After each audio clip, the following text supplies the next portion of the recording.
Seringkali seseorang berbicara tanpa diawali oleh proses berpikir dan tidak melalui pertimbangan sebelumnya. Tindakan seperti itu bisa berpotensi untuk mengundang masalah baru dan boleh jadi masalah tersebut bisa berlarut-larut, sehingga bisa memperkeruh keadaan dan mengancam hubungan persaudaraan, pertemanan, atau persahabatan antar sesama kita. Makanya banyak sekali orang yang bertengkar dan bermusuhan itu diawali hanya karena salah paham.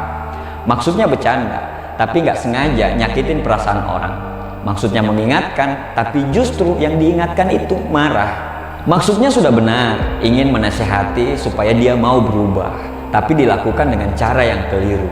Kata-katanya santun, tapi sangat pedas dan menyakitkan hati serta tanpa empati sama sekali. Ada ilustrasi menarik. Kamu kehausan dan minta tolong ke teman untuk mengambilkan air mineral botol ke temanmu mengambilnya dan melemparkan ke muka kamu. Kira-kira kamu bakal marah atau tidak? Ya pasti bakal marah. Padahal maksudnya baik, nolongin kamu dengan mengambil botol mineral. Tapi caranya yang salah, yaitu melemparkan ke muka kamu. Sama saja. Begitu juga dengan omongan. Teman kamu butuh masukan. Kamu kasih masukan yang pedas, menyakitkan, tanpa melibatkan rasa sama sekali. Wajah yang kotor tidak akan menyakiti hati seseorang. Tapi lidah yang kotorlah yang sangat dapat membuat hati orang menjadi sakit. Secara nggak sadar, omongan kita menyakitkan orang lain. Kadang kita nggak mikir dulu, ini akan membuat dia tersinggung atau tidak, ini kata-kata membuat orang lain tersakiti atau tidak, pantas nggak ingin diomongin atau tidak, asal ceplos aja, nggak mikirin perasaan orang. Niat basa-basi saat pertama kali jumpa kepada teman lama, tapi jadinya basi beneran. Misalnya, hai Jeng, apa kabar?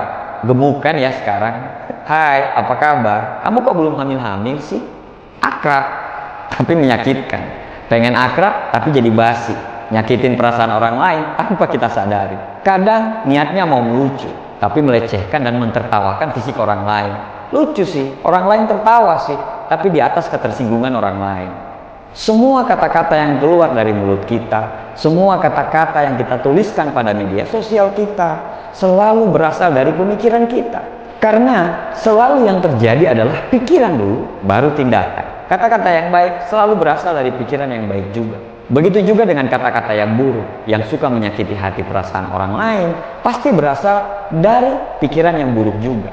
Orang yang sering mengeluh, mengumpat, mencaci maki, merendahkan orang, sangat bisa diprediksi isi kepalanya itu seperti apa. Sebelum bicara, pikirlah dahulu. Yang dibicarakan mengandung kebohongan atau tidak, yang dibicarakan itu bisa menolong orang lain atau tidak, yang dibicarakan itu bisa memotivasi orang lain atau tidak, yang dibicarakan itu perlu atau tidak, yang dibicarakan itu bermanfaat atau tidak. Ingatlah, lebih baik punya kosakata yang sedikit, tapi saat bicara kamu sangat bijak dan menghargai orang lain, daripada kamu pintar bicara, tapi saat mengeluarkan pendapat atau bersuara, kamu bisa membuat orang lain tersakiti dengan ucapanmu. Mulutmu harimau. Jika kita tidak bisa mengendalikan ucapan kita, jangan heran jika suatu saat nanti kamu akan mengalami kerugian dari apa yang kamu ucapkan. Lidah itu kecil, lidah itu ringan. Tapi walaupun kecil dan ringan, tapi lidah itu bisa mengangkat kamu ke derajat yang tinggi sebagai manusia, atau bahkan bisa menjatuhkan kamu ke derajat yang paling rendah sebagai seorang manusia. Pikirlah sebelum bicara, tapi kalau ragu untuk berbicara, maka diam, daripada bicaramu bisa membuat orang lain terluka. Terima kasih.